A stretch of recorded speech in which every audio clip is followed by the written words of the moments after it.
ಆ ದೃಶ್ಯಾವಳಿ ನೀವು ನೋಡಬಹುದು. ಈಗಾಗಲೇ ಆಗಮಿಸ್ತಾ ಇದ್ದಾರೆ. ತಂಡ ಆಗಮಿಸ್ತಾ ಇದೆ. ಅದರ ನೇರ ದೃಶ್ಯಾವಳಿಗಳು ಮುಂಬೈನಿಂದ ನೇರ ಪ್ರಸಾರ ರಿಪಬ್ಲಿಕ್ ಕನ್ನಡದಲ್ಲಿ. ಮುಗಿಲು ಮುಟ್ಟಿದ ಜನರ ಹರ್ಷೋದ್ಗಾರ. ಕ್ರಿಕೆಟ್ ಅನ್ನೋದು ಜಯಶಾ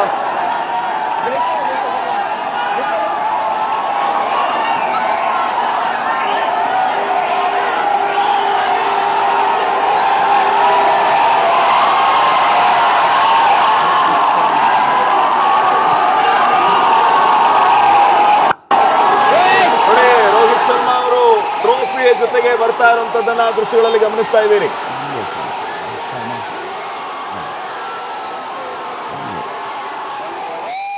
ವಿರಾಟ್ ಕೊಹ್ಲಿ, ಸೂರ್ಯಕುಮಾರ್ ಯಾದವ್ ಕೂಡ ಅಲ್ಲಿ ಬರ್ತಾ ಇದ್ದಾರೆ. ಸೂರ್ಯಕುಮಾರ್ ಯಾದವ್, ರಾಹುಲ್ ದ್ರಾವಿಡ್, ಸೂರ್ಯಕುಮಾರ್ ಯಾದವ್ ನ ಭೂತೋ ನ ಭವಿಷ್ಯತೆ ಅನ್ನುವಂತ ಒಂದು ಕ್ಯಾಚ್. ರಿಷಬ್ ಪಂತ್, बुमराह कर दिया. Bumrah man of the tournament.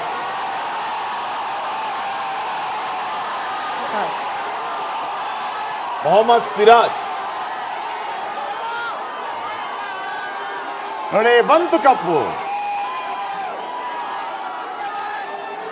ಆದ್ರೆ ನನಗೆ ಯಾವತ್ತೂ ಪ್ರುಡೆನ್ಷಿಯಲ್ ಕಪ್ಪೇ ಚಂದಪ್ಪ. ಹಾರ್ದಿಕ್ ಪಾಂಡ್ಯನಾ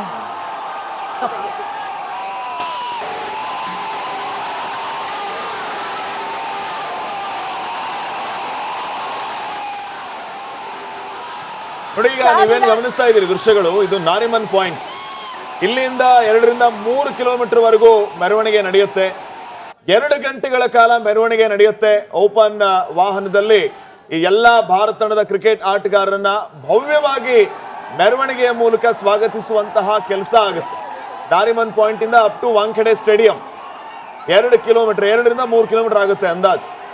ಸೊ ಇಲ್ಲಿವರೆಗೂ ಮೆರವಣಿಗೆಯ ಮೂಲಕ ಈ ಎಲ್ಲ ಕ್ರಿಕೆಟ್ ಆಟಗಾರರನ್ನ ಭವ್ಯವಾಗಿ ಸ್ವಾಗತಿಸ್ತಾ ಇರುವಂತದ್ದು ತಾವು ಕೂಡ ದೃಶ್ಯಗಳಲ್ಲಿ ಗಮನಿಸ್ತಾ ಇದ್ದೀರಿ. ನಮ್ಮ ಇಂಡಿಯನ್ ಟೀಮ್ ಪ್ಲೇಯರ್ಸ್ ಅಲ್ಲಿ ಬರ್ತಾ ಇದ್ದಂತೆ ಎಷ್ಟು ಮಟ್ಟಿಗೆ ಹರ್ಷೋದ್ಗಾರ ಮನೆ ಮಾಡಿದೆ. ವಿರಾಟ್ ಕೊಹ್ಲಿ, ರೋಹಿತ್ ಶರ್ಮಾ, ರಾಹುಲ್ ದ್ರಾವಿಡ್, ಸೂರ್ಯಕುಮಾರ್ ಯಾದವ್, ರಿಷಬ್ ಪಂತ್, ಮೊಹಮ್ಮದ್ ಸಿರಾಜ್, ಬೂಮ್ರಾ ಹೀಗೆ ತಮ್ಮ ತಮ್ಮ ನೆಚ್ಚಿನ ಆಟಗಾರರ ಹೆಸರನ್ನ ಕೂಗ್ತಾ ಕಿರಿಚ್ತಾ ಸೆಲೆಬ್ರೇಟ್ ಮಾಡ್ತಾ ಇದ್ದಾರೆ. ಅಲ್ಲಿ ನೆರೆದಿರುವಂತಹ ಲಕ್ಷಾಂತರ, ರಾಹುಲ್ ದ್ರಾವಿಡ್ ಅವರನ್ನ ಗಮನಿಸ್ತಾ ಇದ್ದೀರಿ, ಲಕ್ಷಾಂತರ ಅಭಿಮಾನಿಗಳಲ್ಲೇ ಸಂಭ್ರಮ ಇಮ್ಮಡಿಯಾಗಿದೆ. ಇವತ್ತು BCCI ಇಂದ ವಾಂಖೆಡೆ ಸ್ಟೇಡಿಯಂ ಅಲ್ಲಿ ಅದ್ಭುತವಾದಂತಹ ಸನ್ಮಾನ ಸಮಾರಂಭ ಈ ಎಲ್ಲ ಕ್ರಿಕೆಟ್ ಆಟಗಾರರಿಗೆ. At the same time BCCI announce ಮಾಡಿರುವಂತಹ 125 ಕೋಟಿ ರೂಪಾಯಿ, 125 ಕೋಟಿ ರೂಪಾಯಿಯನ್ನ ಇವತ್ತು ಈ ಎಲ್ಲ ಟೀಮ್ ಇಂಡಿಯನ್ ಪ್ಲೇಯರ್ಸ್ಗೆ ಹಸ್ತಾಂತರ